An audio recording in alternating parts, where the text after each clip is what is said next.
DPR kan studi revisi PKPU berdasarkan putusan MK nih. Nah, itu kira-kira berkonsekuensi terhadap hasil putusan MK yang itu nggak? Ya kalau DPR itu kan wajib dikonsultasi oleh KPU. Jadi KPU itu wajib berkonsultasi dalam membuat perubahan PKPU. Tapi konsultasi itu tidak mengikat. Jadi sebetulnya itu kan soal pekewuh aja. Jadi misalnya DPR berpendapat A, tapi KPU itu misalnya memutuskan tetap B, bisa aja. Tapi KPU diwajibkan oleh undang-undang untuk berkonsultasi, dan itu mereka sudah lakukan. Apalagi kalau DPR mengatakan setuju, ya berarti itu nggak ada masalah. Sehingga putusan MK itu akan dijalankan oleh KPU dengan dua kemungkinan: mengubah secara formal peraturan KPU dengan memasukkan amar putusan MK, atau yang kedua seperti yang sudah dilakukan kemarin ini, peraturan KPU-nya tetap tapi dibaca dalam kaitan dengan putusan MK. Itu yang sudah ada di surat edaran, dan itu persis seperti putusan MK mengenai KTP tempoh hari. Karena waktunya nggak sempet lagi, jadi surat edaran aja, dan itu bisa. Ya kan? Jadi artinya membaca putusan itu yungto putusan MK gitu. Prof, tapi misalnya Jadi nggak usah sulit-sulit lah hukum itu. Misalnya putusan etik ini membatalkan putusan MK yang kemarin. Nanti bagaimana keabsahan PKPU? Ya kan belum, baru Selasa. Kan masih banyak tadi saya itu ada pemohon yang tadi Renault. Mana anunya? Seperti Pak Denny itu kan sudah mengeluarkan argumentasinya. Kals juga begitu.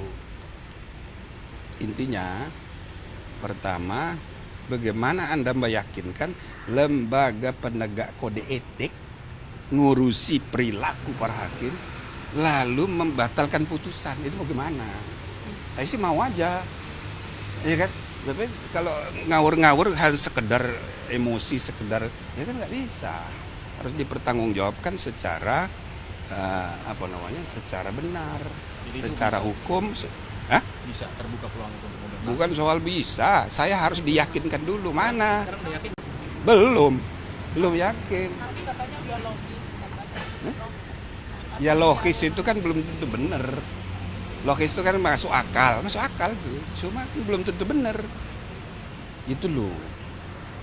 Prof, Ya kan? hasil sidang MK ini bisa berdampak sejauh apa pada putusan MK sebelumnya? Karena kan di DPR juga kemarin Komisi 2 sudah menyepakati soal putusan MK. Nah, ini bisa berdampak sejauh apa sebenarnya hasil sidang MK? Ya, kalau putusannya maunya itu Pak Denny, ya tidak sah.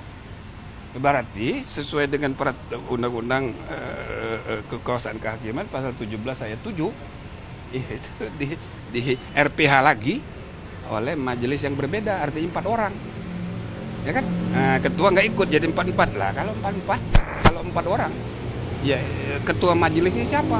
Ketua majelisnya wakil ketua. Ya berubah putusannya. Tapi udah Tetap. diputusin di DPR nih. Hah?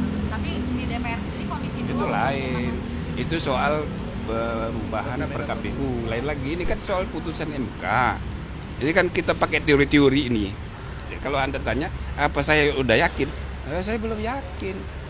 Dari Profesor Denny sudah paling logis itu. Profesor cuma saya belum yakin. Jadi kita ini ditugasi menegakkan kode etik perilaku hakim. Kok kita disuruh menilai putusan MK itu bagaimana? Itu loh. Ya, insya Allah mudah-mudahan semuanya lancar. Tanggal 7 itu diputus gitu. Ya, bisa itu fokus hanya untuk perilaku hakim. Bisa juga misalnya nanti ada akibatnya terhadap, ya kan, pendaftaran capres. Maka ada kesempatan untuk terjadinya perubahan 1 hari, tanggal 8. Nah, nanti gimana putusannya? Jangan tanya dulu. Ya kan, kita harus mencari keyakinan. Nah, jadi yang 3 orang ini harus diyakinkan dulu.